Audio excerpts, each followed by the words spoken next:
different type thing where Mr. Moe went and did some time on some of his cases in prison, got out and is now on probation. Apparently, there are some potential issues with regard to where he's living that weren't issues with parole, but are issues with probation. Is that correct? It sounds like they may be issues with probation. Okay. That's kind of why our original emergency motion had a strange title, because we didn't know what else to call this. Sure. Other than in an effort to make sure that he is doing everything correctly. I think our mission on that was, let's get in front of the court and make sure this is being done correctly. So what's the issue, potentially? Adam's parents, Jody and Chris Moe, who the court may remember, and they're present again today, while Adam was incarcerated, went to a number of links with the folks from parole to make sure that any home that Adam was going to live in upon his release and beginning the out of prison portion of probation and parole, he's on parole too. Correct.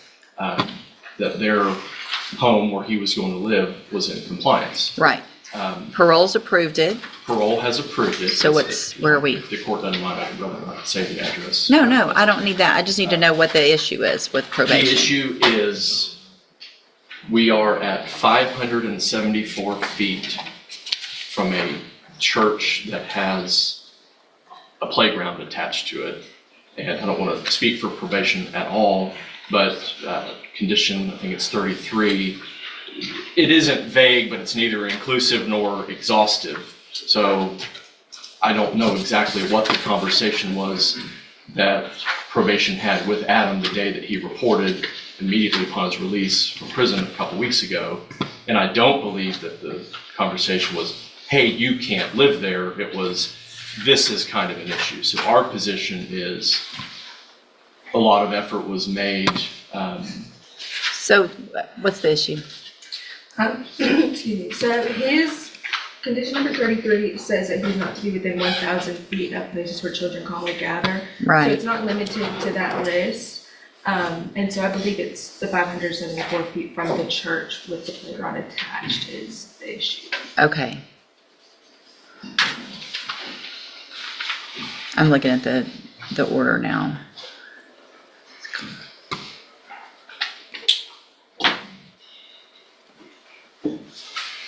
Mr. Hoffpower, any strong feelings one way or the other? Judge, we'll leave it to discussion of the court. I understand what probation is worried about. Sure. Set them up to fail. I do understand that's unique with parole and probation, two different entities, but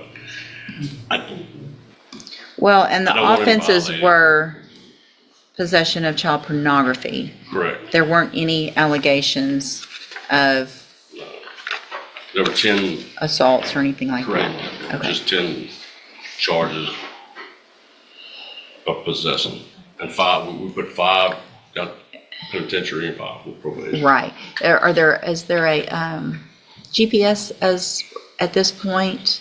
No, He hasn't had his initial, actually, the assignment is tomorrow. He just did intake and correct me if I'm Sure. wrong. He just did No, and I appreciate being proactive, and that is good. We don't want to be in here the first month because there's a violation, which technically that would be a violation. There's no doubt that it's not vague. That would for sure be a No, violation. and my reading too on the geography of this thing, Judge, is that if Adam were to make, I'm going to call it a left turn if I've got the map correct in my head, if he were even to turn incorrectly down the main street where this house is, that would be a parole violation. So our position is that parole's assessment here, and I know the numbers are what they are, but that it covers both issues. So it's not like there's some kind of leeway to go even closer to that facility. He isn't going that way. He cannot, or he's in violation of what's been set up for with parole. Judge, Ms. Roach says if he lived there when he sentenced him, he's grandfathered. He's not, though. They specifically moved to Okay, thank you, though. yes. Ms. Roach is watching to make sure, because if you were living somewhere already, there's kind of a grandfathered in, but they specifically moved to try to make it better, and Okay. Well, here's what what I'll do. I will allow a modification of number 33.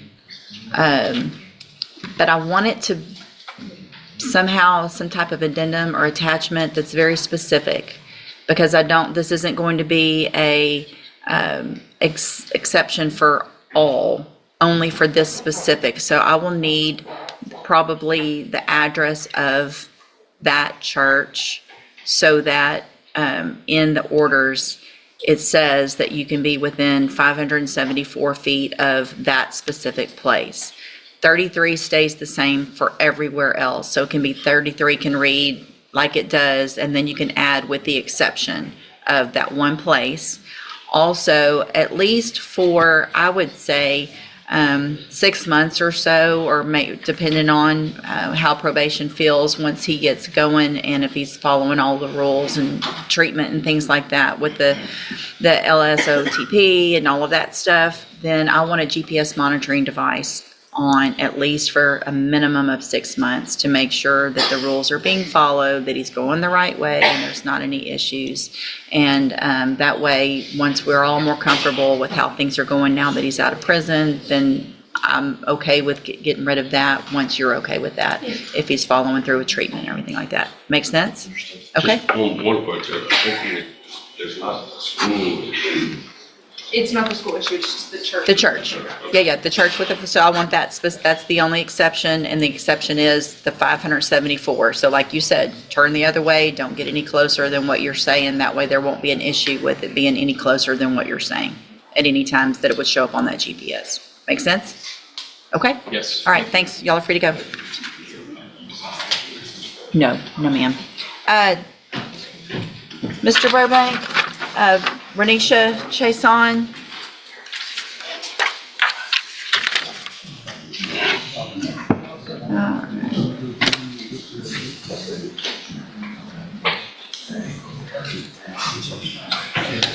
Mr. Chason tested negative for everything, so that's good. Thank you. Yes, thank you. I need your signature, though. All right, ma'am, you're Renisha Chason. And will she waive the formal reading of the indictment? She will, Your Honor. And again, we're just going to get a plea on the new indictment, reset the MTRP case, and come back and see where we are with the pre-sentence report. Is that correct? That's correct. Okay. That goes with that also.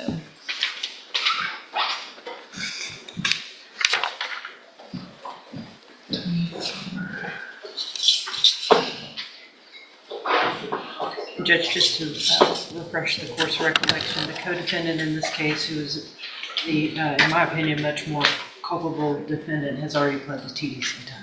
Okay, thank you.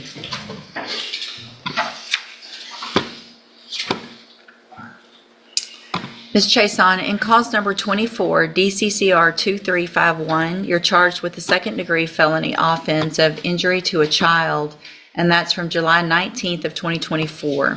And how do you plead to that charge? I'm sorry? Are you pleading guilty freely and voluntarily? And are you pleading guilty because you did what they've charged you with? I have here on the tablet some documents that have your signature on them that the state has marked as exhibit number 1. Before you signed these, did you go over them with Mr. Burbank? And do you fully understand them?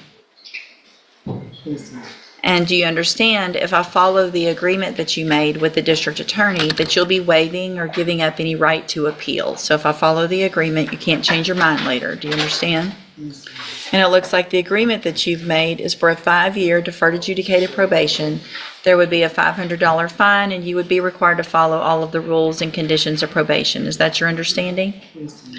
Also, do you understand, if you're not a U.S. citizen, that a plea of guilty or no contest may result in your deportation, exclusion from admission to the country, or denial of naturalization under federal law? State tenders number 1. No objection, stage 1. It's admitted. Is there any evidence that Ms. Chason not competent? No, Your Honor. All right, ma'am, I'm going to find that you entered your plea of guilty freely and voluntarily, find that you're mentally competent and you understand the nature and the consequences of your plea, find sufficient evidence to find you guilty, but I'm going to reset your case so that the probation department can do a pre-sentence report And if that can include an update also on the probation case where the motion's filed, so I can have all that information as well. And then we will come back at a later date for sentencing.